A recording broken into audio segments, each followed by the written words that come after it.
Here we are. Good afternoon, everyone.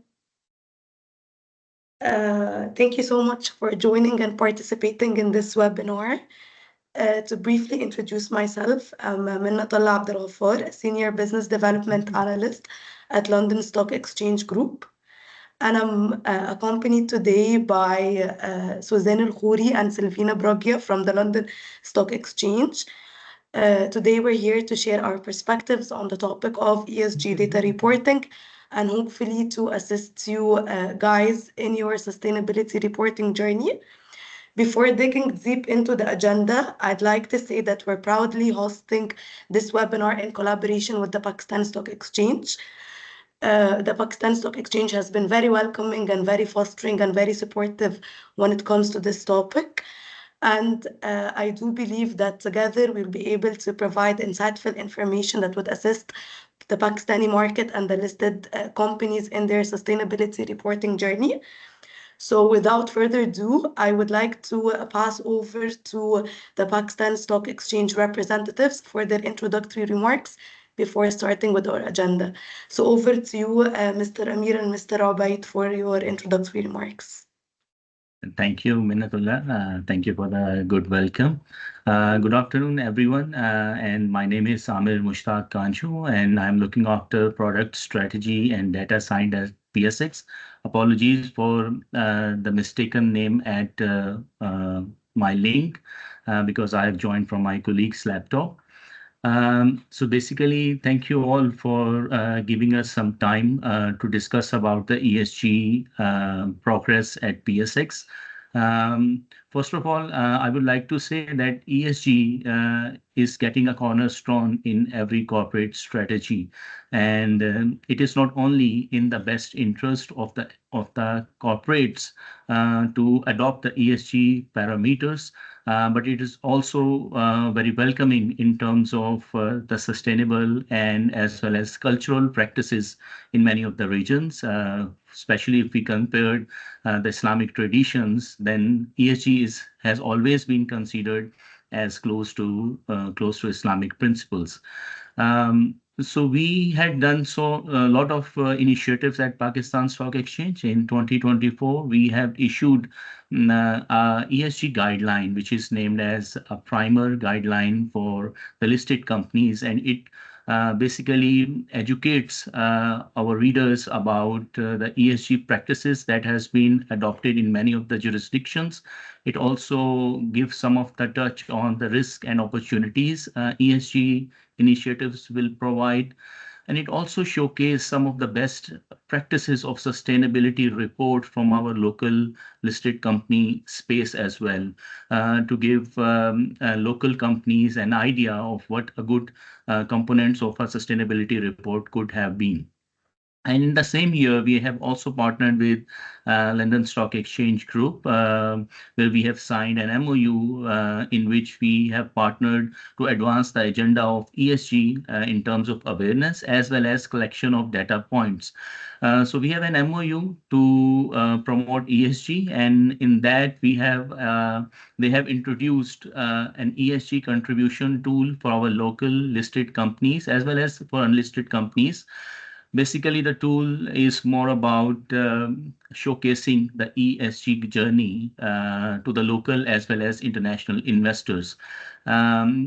Because a lot of good work all of the listed companies are doing on the ESG space, and it is very important to highlight this good work to the local as well as international community. So if you're doing some of the work on ESG, then you have to be partner with the London Stock Exchange on their, you have to register with the London Stock Exchange Group on the ESG contribution tool. And especially at the end of your annual report, you have to disclose publicly information that is required by the London Stock Exchange Group on the specific sectors and specific matters. Based on that, you will also be given some ESG scores, and these scores will help you to compare and benchmark your company, your efforts in comparison to the other peer companies. So I think this is the next step that we are into. We are now focusing on sector-specific webinars and awareness campaigns because we believe that ESG factors does vary from sector to sector, and it is very important to create awareness within each sector about what ESG matrices needs to be disclosed on different platforms. So I would like to thank LSEG team as well as the participant to give us some time and opportunity. Hopefully, you will have a good and fruitful event today. Over to you, Menadullah. Thank you so much, Mr. Amir. It's really astonishing to hear the milestones that PSX is actually doing when it comes to this topic. And again, we're gladly collaborating together with you guys on this front, and we're encouraging all the companies to start disclosing publicly their ESG information and also to start using the tool that we're going to talk about today to begin their journey on sustainability reporting. We understand that the topic is a bit complex and that the practice is a bit difficult, but we believe that together we'll be able to assist the market participants and the Pakistani market in understanding the importance of this information to investors and also starting to disclose this information. So if you guys allow me a second to share my screen in order for us to start our presentation today. Just a second.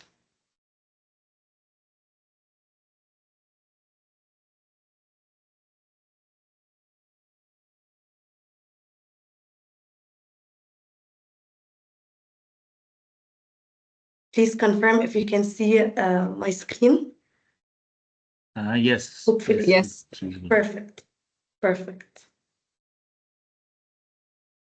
So as we said, today our topic is focused on ESG reporting, and the presentation will be divided into three main sections.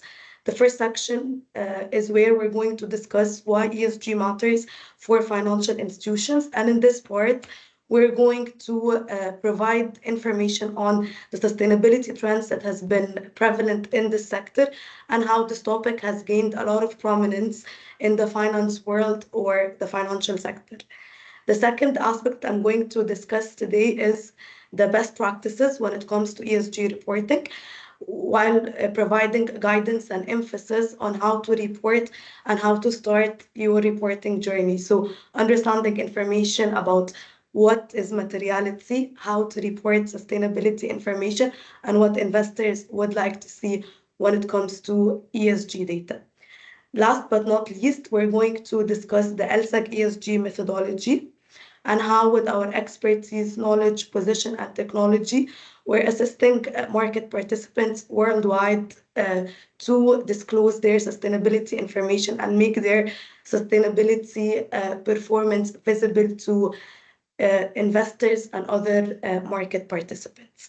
Hopefully, we'll be able to cover these points in a max of 40 to 50 minutes, leaving about 10 minutes to the interactive part of this webinar, which is the Q&A session. So please feel free to add your questions in the chat box or use the Q&A feature that appears in front of you on your screens.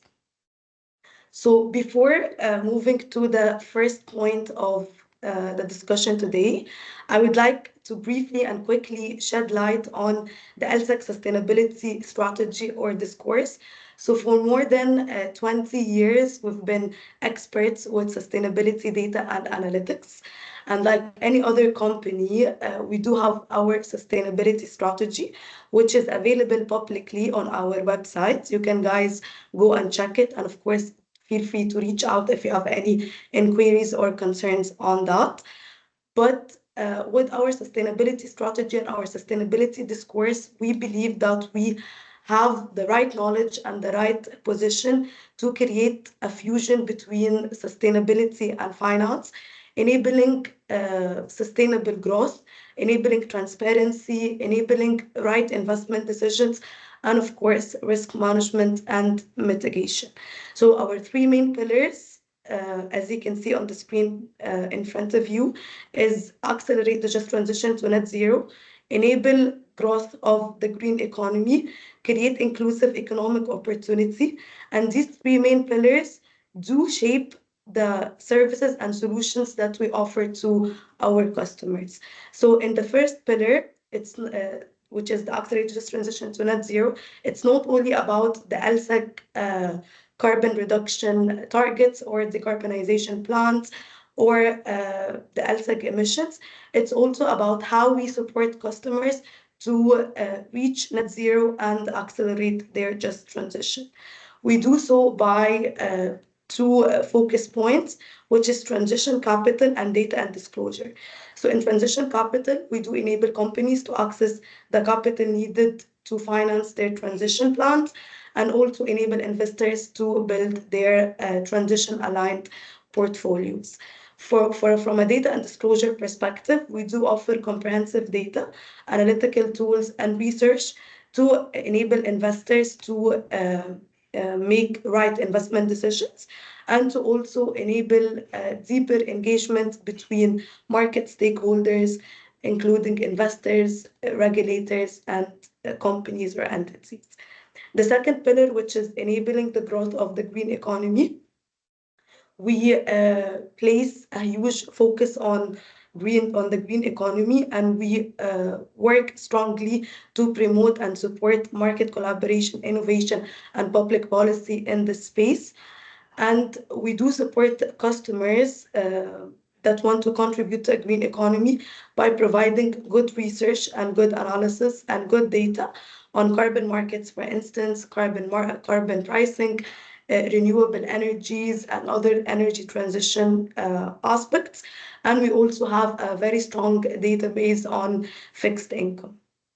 The last but not the least is that we do place a huge focus on creating inclusive economic opportunities. And we do so by promoting inclusion within companies, industries, societies in general. So it's not only about the E or climate change or decarbonization or the environment in general, but it's also about the S and the G. And we believe that this will strongly support social and economic equality and economic empowerment in general. Now, with this, I would like to move to the first point of our presentation today, which is why ESG matters in the finance world. So as you see on the screen in front of you, ESG or sustainability has been fundamental to the finance world today from a size, growth, and penetration aspect. So from the first statistic, you can see that there is a huge public commitment to ESG. As a matter of fact, 2/3 of all large European banks and finance firms are publicly now committing to ESG.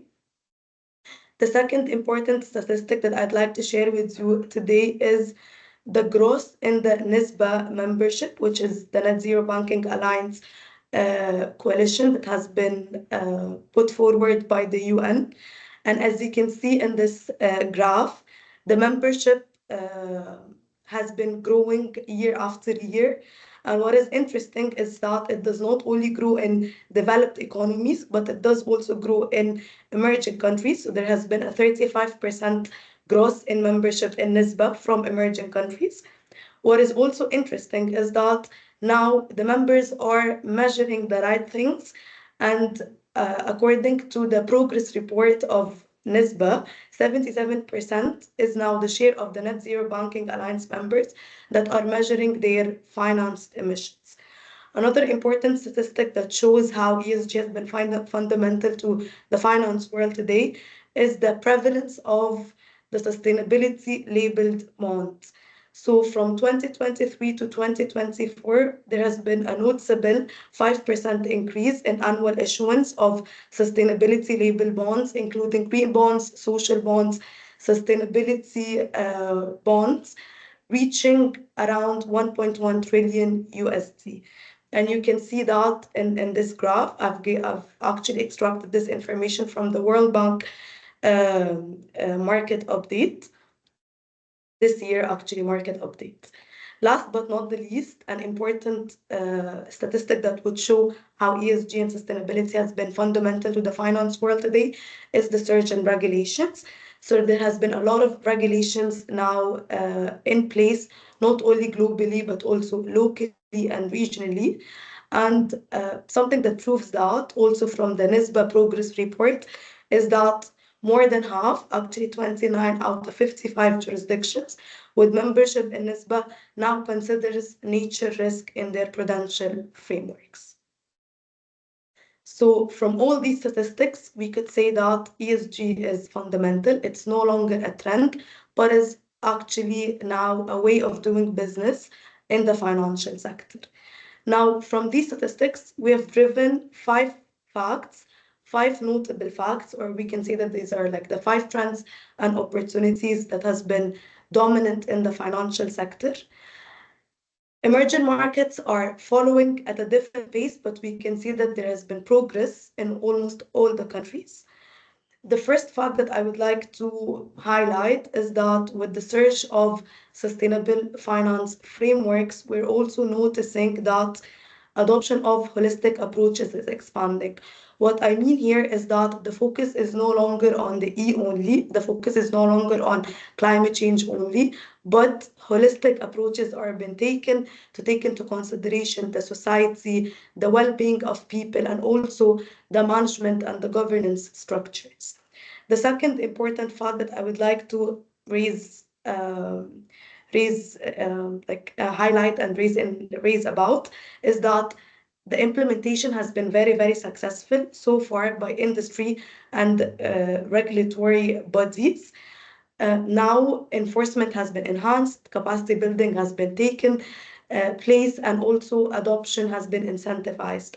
The fact that we're having the webinar today in collaboration with PSX actually proves this point and proves how industry players and regulators are coming together and collaborating in order to raise awareness, in order to assist companies, and in order to assist regulated entities in abiding by regulations and in understanding the importance of sustainability information.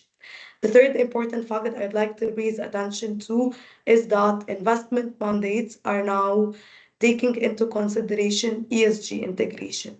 So investment mandates of both retail and institutional investors are taking into consideration ESG, and now it's a foundation to push forward sustainable investment and prevent greenwashing. So now investors are looking for ESG information and not only financial information. The fourth important point is that now frameworks addressing climate risks are also surging, not only international standards such as the IFRS S2 and TCFD, but also local climate risks disclosure guidance put forward by central banks, for instance, are also prevalent nowadays. The last important fact is that now we're having a surge in issuance of thematic bond guidelines and sustainable finance taxonomies. And this is what's driving the fact that we're having new financial products in markets and a high number of sustainability labeled bonds. Moving to why ESG reporting matter to financial institutions. So the first important point that everyone talks about is that you have to report sustainability information in order to comply with regulations. So reporting standards are evolving with a very fast pace. There are new reporting standards every day, and regulations and legal mandates are pushing for compliance. So reporting sustainability information will allow you to comply with all these regulations and evolving standards. The second thing is that it assists in risk management. So disclosing sustainability information would allow entities like yourselves to identify where the risks are and to also develop effective strategies to manage them. This will enable you to gain competitive advantage, so have a competitive edge and become a leader in sustainability, attracting investors and clients, and also building resilience, as you will be able to understand the risks, mitigate them, and adapt to them in a long term. This all will create attraction from the investor side and also from the consumer side. So believe it or not, consumers nowadays are looking for environmental friendly products. They're looking for stuff, products and services that are aligned with not only financial profitability, but also for as we say, sustainability or environmental friendly guidelines or regulations. Now, before moving to how to and what to report, I would like you guys to spare 2 minutes to answer this question. Please feel free to share your answers in the chat box, and we're going to get back to that by the end of the webinar. But I would like to know, what are your current reasons for disclosing sustainability related information? You can, of course, pick more than one of the choices, but the choices we're presenting today is if you're having regulatory requirements to do so, if you're sharing management objectives, if you have any societal expectations that oblige you to actually disclose sustainability related information, investor interest, if there are any other factors that's actually driving you, the fact that you're disclosing sustainability related information, or you can please let us know if you're currently not disclosing any sustainability information yet. This is just to assess the market and understand the factors that is driving the market to share this information with the public domain. So I'm just going to stop for a minute, allow you to answer the question in the chat box or in the Q&A section, and then continue with the presentation.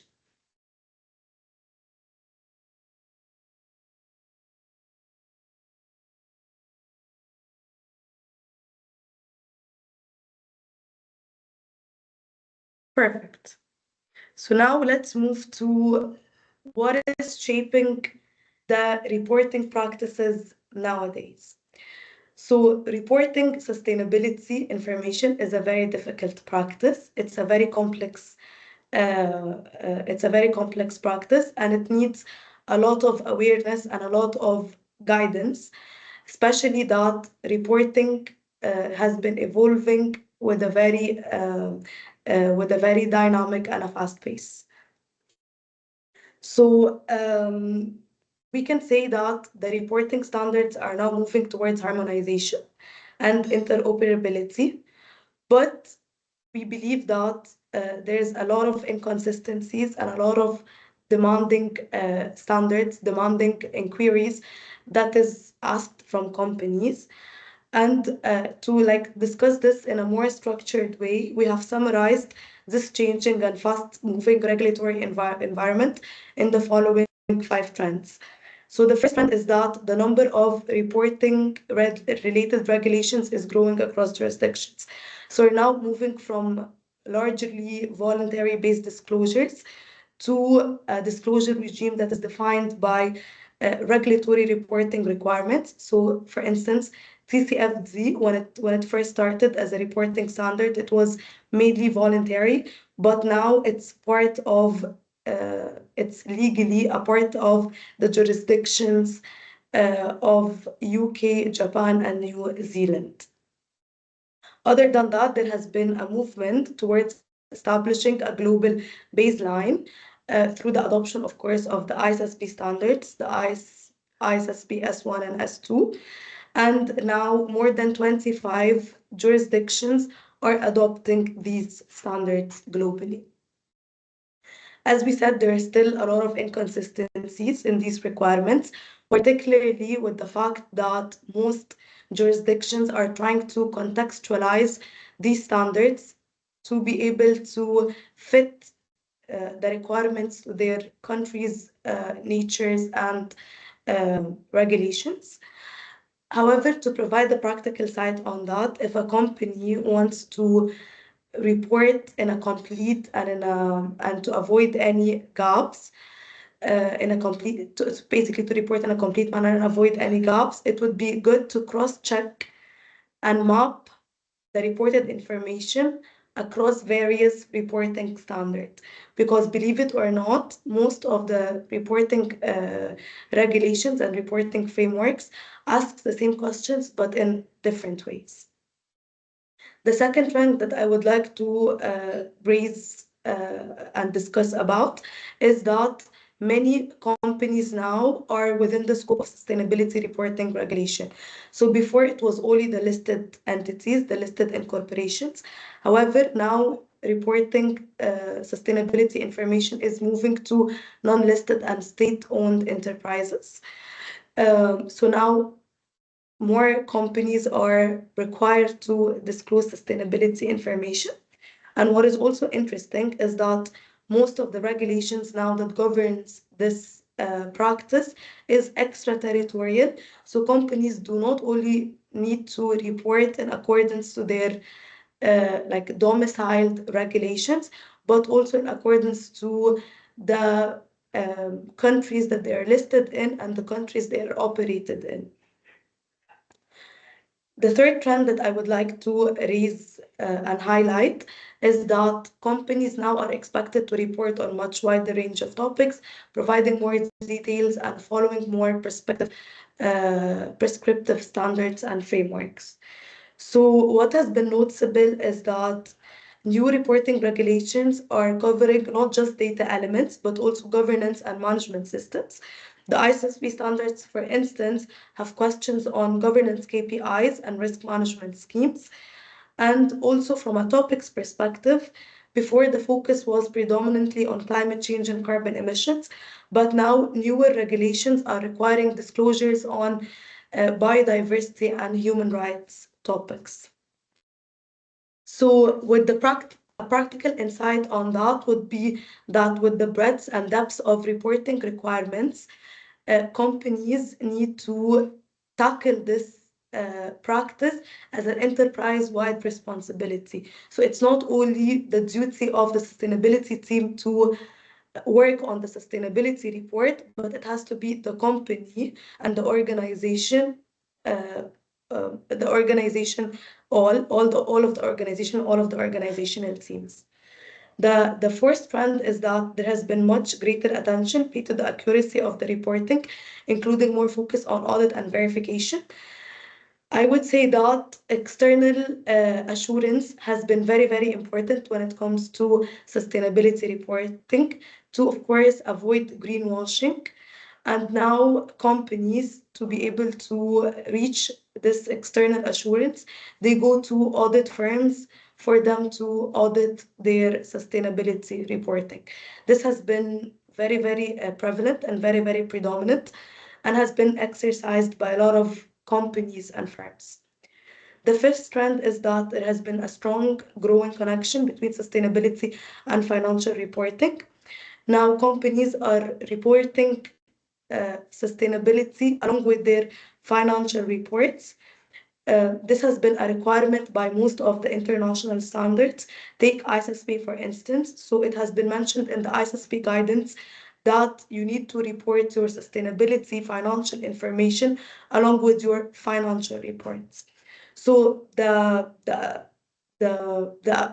adjuncture between financial and sustainability reporting has been growing and has been accelerating. And now the schedules has been tightened, so you cannot report financially and then wait for some long periods and then report sustainably.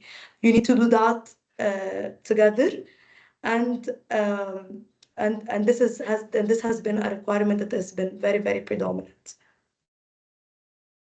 Now let's move to a cheat sheet on how to report sustainable information. You can find this information in the LSE or the London Stock Exchange Sustainability Reporting Guidance. It's available publicly. I'll add the link in the chat box once I finish with the presentation. But today I'm going to briefly extract some information from this guidance and provide some insights on what to report, how to report, and what investors read.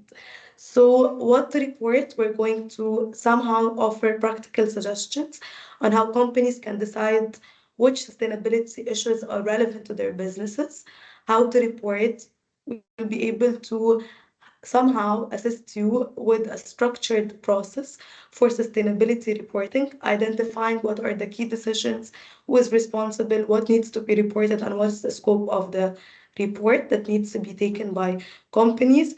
Last but not the least, we're going to rely on our expertise and knowledge and share with you what investors would like to see when it comes to sustainability information and sustainability reports. So without further ado, and to start with the first aspect, which is what to report, I would like to bring to the discussion a very important topic to, or a very important notion to sustainability reporting, which is materiality.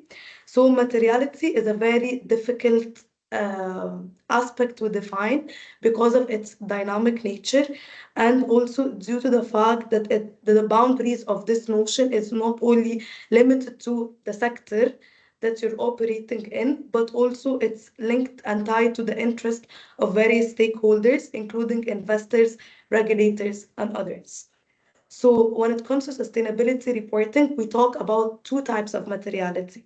The first is financial materiality, which is what are the environmental, social, and governance matters that would have an actual or potential negative or positive financial effect on the organization, of course, over the short, medium, or long term. And this information is more relevant to investors, so they would like to see how the ESG pillars or the ESG information is affecting financially your performance as an entity, because this is very important for their investment decisions. However, also another important materiality aspect is that is impact material, and it discusses what are the matters that relates to an organization actual potential negative or positive impact on the environment, society, or economy over the short, medium, or long term. So impact materiality discusses how an entity you're affecting the planet, for instance, from an E aspect, how you're affecting the communities around you, and how you're contributing to their development, and also the governance and the management structures that you do have in order to place an impact on the planet around you. So sustainability reporting takes into consideration double materiality. So double materiality is both financial material aspects and also impact material aspects. So reporting only financial material aspects would not check the box when it comes to sustainability reporting. You need also to report the impact material aspects, or how you're contributing and impacting the planet around you. So to start with what to report and how to get this double materiality information or points, you need first to start with understanding the context. So understanding the context, by that I mean is you need to develop an overview of all the activities and business relationships that you have. You need to map the products and services that you provide to the markets, in which geographies you operate. And also you need to understand the regulatory landscape around you. So it's not only, of course, the listing requirements of PSX, for instance, but also you need to be aware of the regulations of the jurisdictions you're operating in, because sometimes they have some mandate that you need to follow and oblige to. Other than that, we need also to take consideration your upstream and downstream value chain. So let's take an example, for instance, to discuss this point. Let's take, for instance, the data point of carbon emissions, or the climate disclosure data point of emissions. So for as your lending entity or your entity that operates in the financial sector, you need to disclose what we call as financed emissions. And financed emissions is category number 15 of the greenhouse protocol categories. When you report financed emissions, it's part of your Scope 3 emissions. However, in order to report this category, you need to take into consideration the Scope 1 and 2 of the landed entities or the borrowers that you're providing loans to, because this will heavily impact the reported value of your emissions. Believe it or not, it has been known that Scope 3, category 15 of the greenhouse protocol categories, account for 700 times a financial institution's Scope 1 and Scope 2 emissions. So after understanding the concepts, the second step you need to do is that we need to list all the sustainability impacts, risks, and opportunities. And you can draw on various sources to be able to do so. You can rely on the international reporting standards out there. You can rely on the ISSP S1 or S2, for instance, the GRI, the SAS materiality matrix, in order to understand and list all the sustainability impacts that we need to consider as a player in the banking or the financial sector. You can also rely on country sources. So, for instance, if Pakistan Stock Exchange is issuing a guidance on reporting, and this guidance has some sectoral related information, sectoral related materiality information, you can rely on that as well. After that, we need to determine the material impacts, risks, and opportunities. So as you can see on the right side of this presentation, we have a matrix or a graph that has been put forward by the BCG group. And this is a very simple graph. It's like any other graph. You have a vertical line and a horizontal line. On the vertical line, you map impact materiality. And on the horizontal line, you map financial materiality. And you have a degree of severity. So from 0 to 100, it can be numerical or it can be wording. So we have 0 to minimal, 0 to informative, 0 to important, 0 to significant, and 0 to critical. The same applies to the financial materiality aspect. And then you need to start plotting the data points or the sustainability list of points in these like quadrants. So for a data point that has a very huge impact from a financial aspect and an impact aspect, you can place it in the higher impact zone in this part, so climate change or carbon emissions as an example. And then you can start placing other data points as well. Usually you need when you're when you're like reporting this information, you need to place a huge focus on this area, the higher impact area, because this is what investors would like to see and would like to understand about, especially when it comes to mitigation plans and reduction targets. Once you plot all this information, you need to start communicating this result. And to do so, we're also here providing a bit of guidance on how to do that.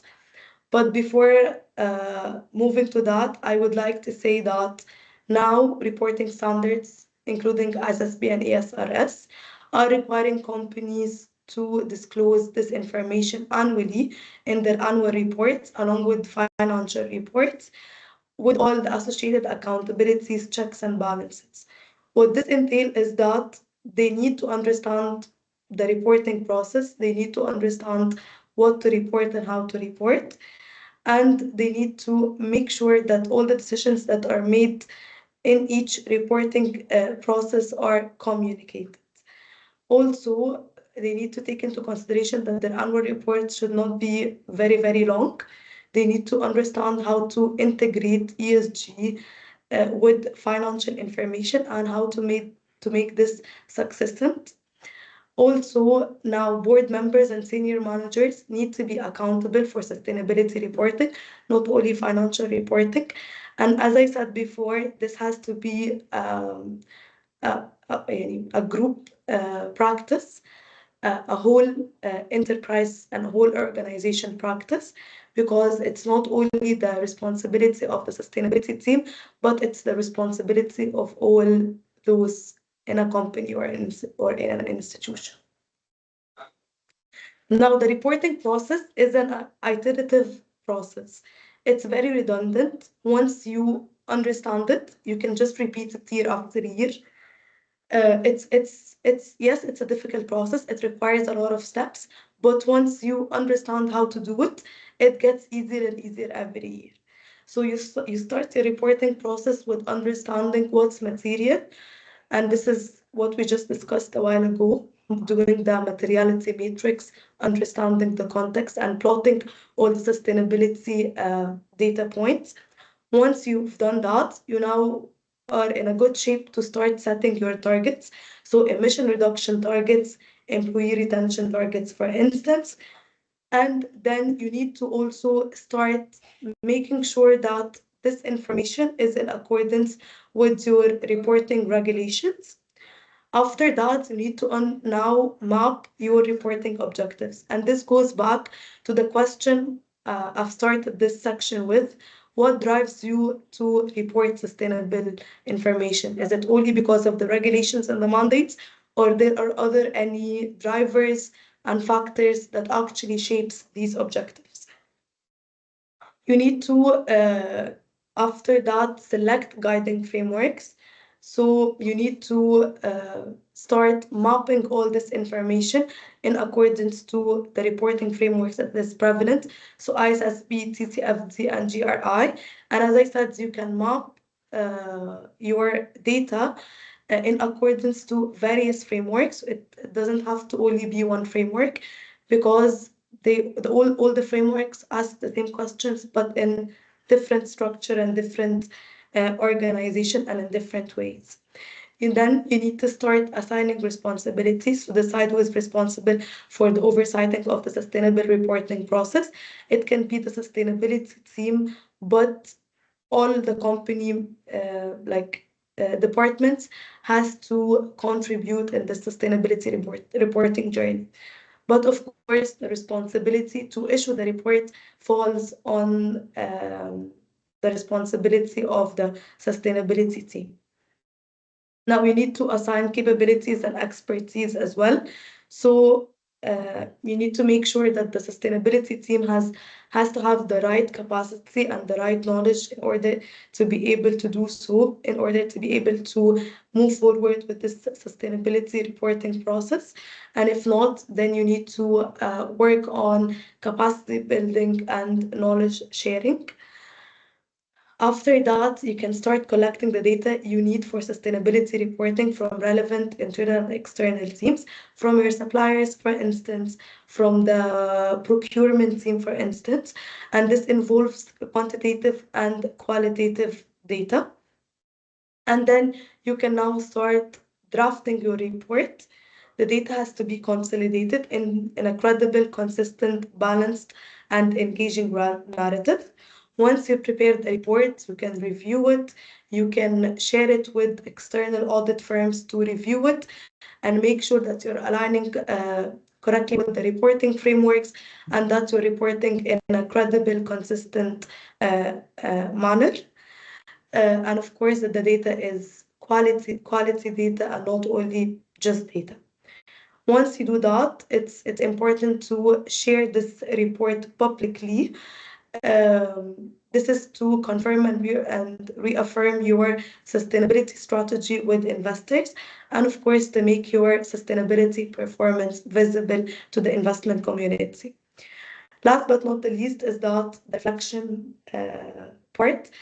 The reflection is a cyclical process. So once the report has been published, companies should use this collected data to assess whether targets needs to be updated, to check, to do some peer comparison, to do some benchmarking across industry players, to understand if they're performing well or they need to work further on their sustainability strategies and targets. And then the process repeats itself. Once this reflection has been made, you can now start again and work on your materiality data points or your materiality information and start the process again. Now, moving to a very important part is what makes your data and investment grade data. So to do that, now investors are requiring and are expecting sustainability related information to be very, very similar to financial information. They have to be structured, they have to be accurate, they have to be consistent, etc., etc. So we can summarize this in 8 points. The first point is data accuracy. So companies need to share information on their systems, their quality assurance processes, if the documents is audited or not. They need also to share information on if information is actually they need to share information on their historic performance, because believe it or not, investors are comparing your performance year after year, and they would like to see how you're improving or if you're not improving in any of the data points. So you need to benchmark against industry peers in order to understand if you're doing good or bad. And another important point is that the information has to be timely. So you need to report your sustainability information along with your financial reports. You also need to align with company and other reporting boundaries. You need to make sure that the information is complete. You're like providing aggregate information, aggregate emissions information, but also nominal information. So estimated information on upcoming emissions, upcoming yearly emissions, etc., etc., along with explanation, of course, that has influenced this performance, whether positively or negatively. You need to make sure that your information is externally assured. So you can strengthen the credibility of your information again through external assurance, um, by, for instance, sharing and contributing this information to us, because we do verify the information that gets to us before sharing this information with our investment community and with our customers. You need to make sure that the information is balanced. You're not only reporting the favorable parts, but you're also reporting the unfavorable information, because of course this is to avoid greenwashing and to make sure that you're you're like reporting coherently and you're reporting accurate information. You need to make this information accessible. You need to make it publicly available and accessible to all your relevant stakeholders. Now, risk management is very, very important in sustainability reporting. And to be able to manage your risks and report your risk mitigation plans and targets, you need also to analyze this risks from a materiality aspect. So from, let's take climate risk for example. So you need to map all the physical risks that you're you're inclined to face, and you also need to map all the transition risks. You can see here as in this box that this entity is mapping the operational risk, the acute risks, and the chronic risks when it comes to physical risks, and also when it comes to transition risks, and the potential impact these risks could have on its business, on the operational efficiency, and its on the business practice. Now moving to how LSEG can help. So LSEG has been an expert with sustainability data for more than 20 years. We're providing the financial industry with ESG data and tools since the early 2000s. And we have the richest set of data in the industry, which helps our customers assess ESG risks and opportunities. Our ESG data covers more than 76 countries, more than 90% of the global market cap, and we do provide more than 800 plus ESG metrics, including scores. We also provide officers and directors information. We also, as I said, have a strong database when it comes to fixed income. And we covered ESG data of more than 16K plus companies. Our methodology is a very simple and straightforward methodology. It's a data-driven methodology, and it's designed to transparently and objectively measure a company's relative ESG performance. We cover 10 main themes under the ESG pillars, as you can see in this diagram. So for instance, under social, we have workforce, human rights, community, and product responsibilities. These are like the general themes that cover all the data points that we do have for these pillars or categories. And as I said, we have 870 ESG metrics. 186 of these metrics are comparable measures that are used in ESG scoring. And these are like industry-specific metrics. We also provide our investors with raw data and also information on ESG controversies. So controversies across 10 categories are made available to our users and customers in order to understand from a controversy aspect how a company or an entity is performing when it comes to ESG. I can say that our key ESG data differentiators is that we provide raw data, we provide transparent and auditable data. As I said, we verify all the information that comes to us. We have more than 600 ESG content analysts that are dispersed around the world, and their main function is to gather this ESG information and to verify it. We have good company coverage. We provide, of course, data history.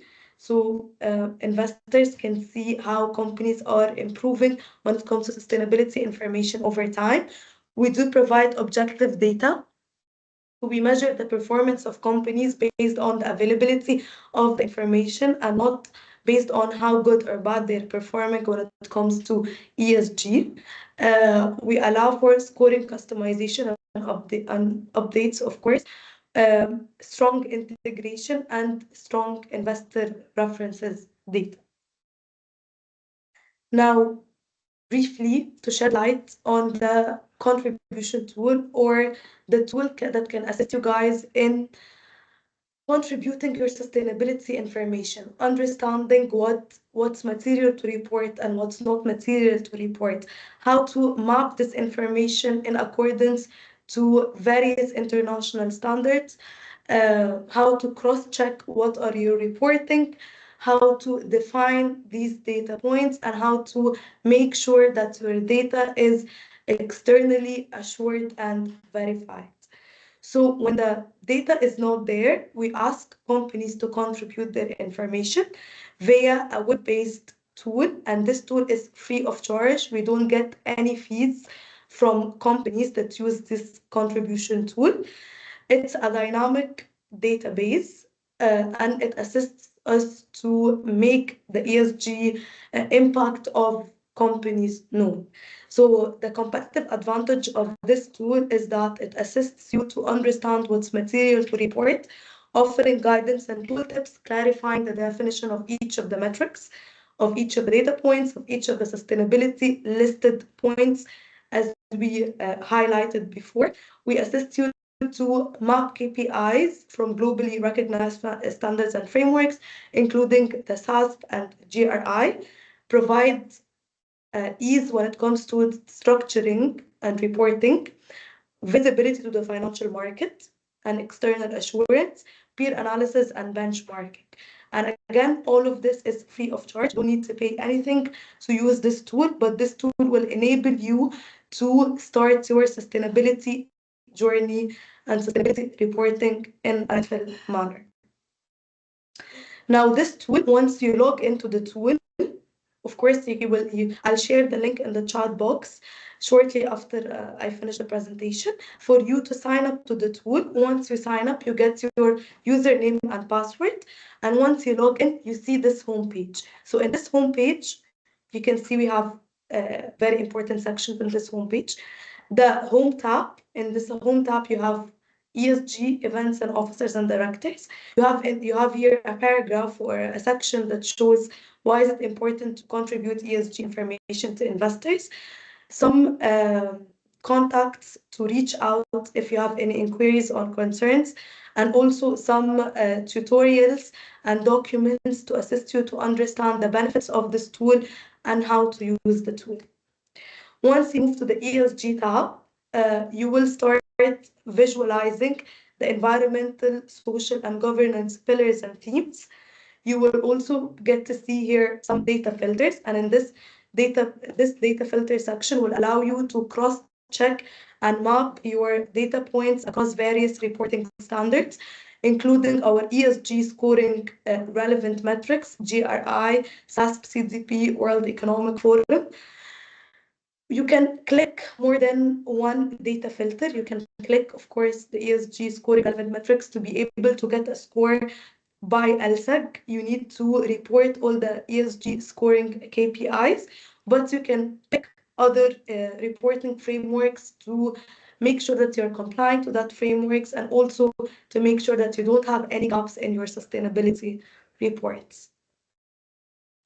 Once you hover over the data filters, the points will appear under categories. So for instance, under environmental, we have water as a category, and under water, you will have various data points. These are the data points or the KPIs that is classified under the E pillar. Once you hover over any of these KPIs, a detailed description will appear, and this detailed description will tell you what qualifies as a quality data and what does not qualify. The same goes for the S pillar, and the same goes for the G pillar. Another important feature of this contribution tool is that you don't need to use the tool to disclose the information, so you don't need to use the tool itself. You can export the information and the data point in Excel format. You can work on this Excel because, as we said, we're encouraging group participation. We're encouraging all the departments of companies, banks, entities to work together in order to disclose sustainability information. So you can download this Excel sheet, work on this, like spread it across departments, ask departments to share information, work on it, and then upload it to the contribution tool for the information to be reflected on it. Once you upload the information or contribute the information, the Submit tab will appear. And in the Submit tab, you will understand exactly what are the metrics that have been contributed and an overall status. The status is basically the interaction you're going to have with the ESG content team, our experts from LSEG. You will have different status messages, either pending verification, more infos are required, completed, which means that there is no any pendings, or it's still a draft and you need to submit. Once you submit the information and once you contribute all the measures that is relevant to our ESG scoring methodology, you will get ESG scores. And this ESG scores is an indicator that shows how good or bad you're reporting your sustainability information. The ESG score is in a letter grade format, but also in a numerical format, and it's divided by pillar and by category. So it's divided by, for instance, the E pillar and the themes under the E pillar, the S pillar and themes under the S pillar, the G pillar and the themes under the G pillar, and you will have an ESG score, an overall ESG score, and then you'll also have an ESG combined score. The difference between the ESG score and the ESG combined score is that the ESG combined score takes into consideration the controversies score in place, and this is to provide and prove that we take external assurance very, very heavily into consideration for our investors. So this is to show the investors also from an ESG controversies aspect how the company is performing. Last but not the least, you also get to get some peer analysis freely of charge, and this is for you to reflect on your sustainability strategy and targets. So you're going to see a list of peers in this tab, and how and their scores, the pillar scores, the overall ESG score, the ESG combined scores, and also thematic scores. And this is for you to understand if you're like doing better than those in your industry or you're not doing that well, for you to work further on your sustainability strategy and sustainability reporting. And by that, I have finished my presentation. So now let's move to the interactive part of this webinar, your Q&As. So please allow me to check the questions and answer them.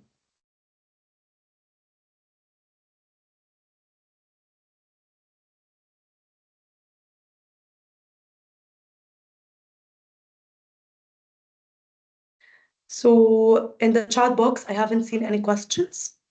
So please add your questions. We're here to help you to start your sustainability reporting journey. We're here to help you with all the regulatory requirements and investors' interest. Again, the contribution tool is a very good start for your sustainability reporting process. You will get to understand what's material to report, how to report it, and how to make best use of this reported information when it comes to investors and regulatory requirements.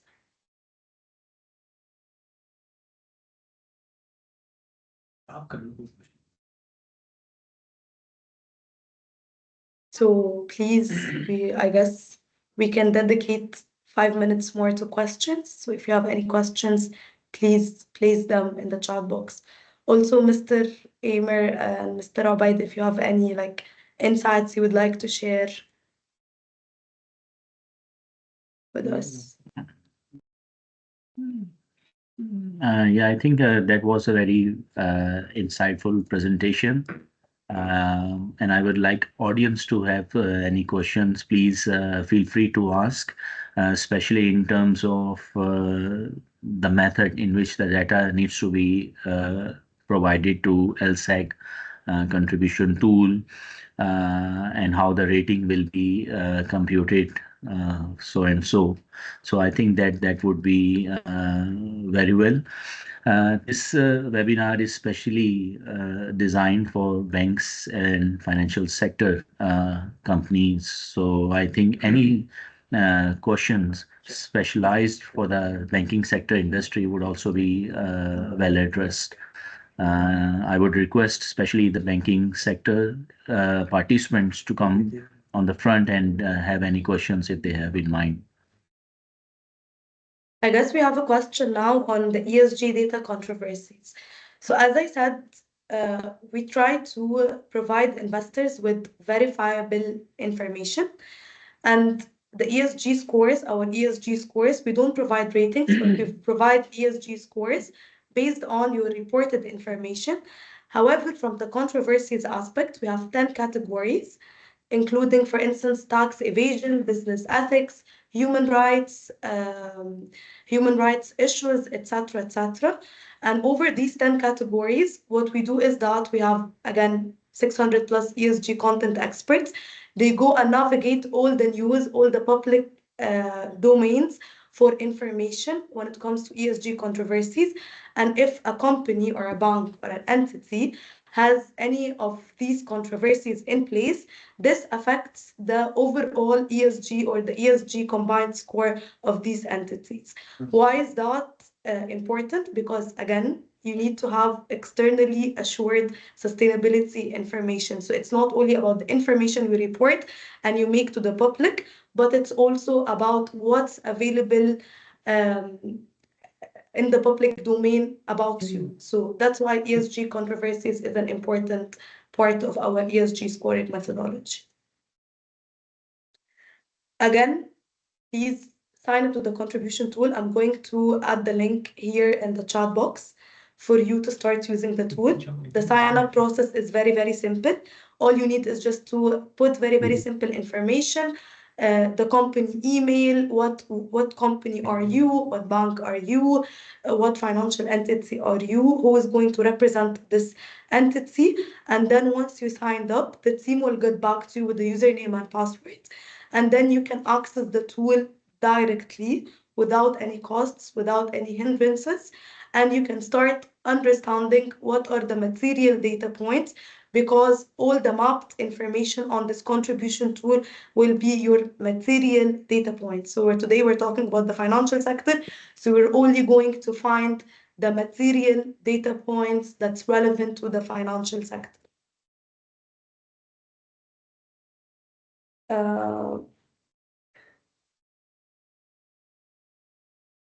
Okay. We've received another question, I guess, in the chat box. Is the data uploaded in the app will be available to the public before it's disclosed to regulators as per regulatory timelines? Yes. Once the information has been submitted and verified by the team, the data, your scores will appear. Of course, if you contributed all the measures in relevance to our ESG scoring methodology, your scores will appear and on the contribution tool, and also the data will flow to our financial products, and it will be available publicly. Like even if you like Google searched a company name and you added LSEG ESG score, you can find the score of this company made publicly available. So the data will be available to investors.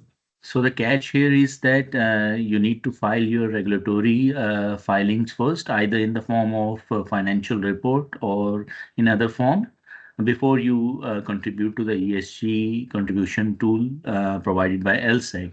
Because even LSEG contribution tools requires to have a publicly available data. It does not require any confidential or internally used ESG data.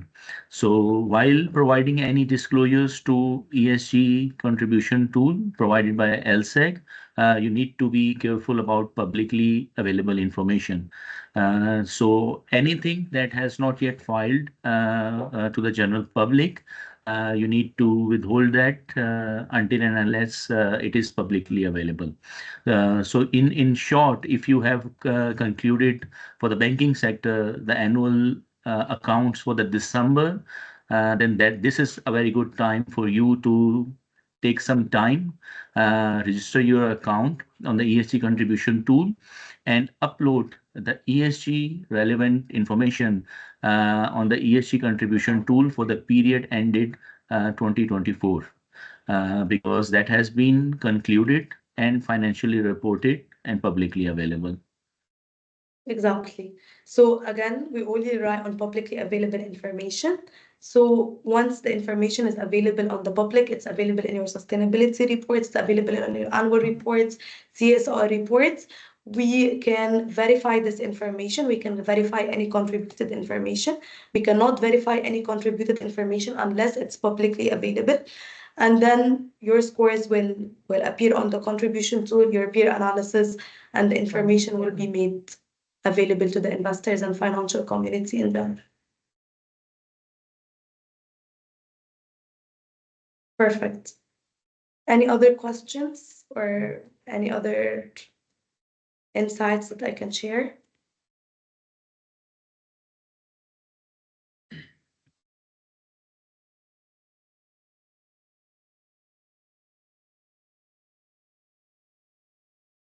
I'm adding now to the chat the contribution tool registration link.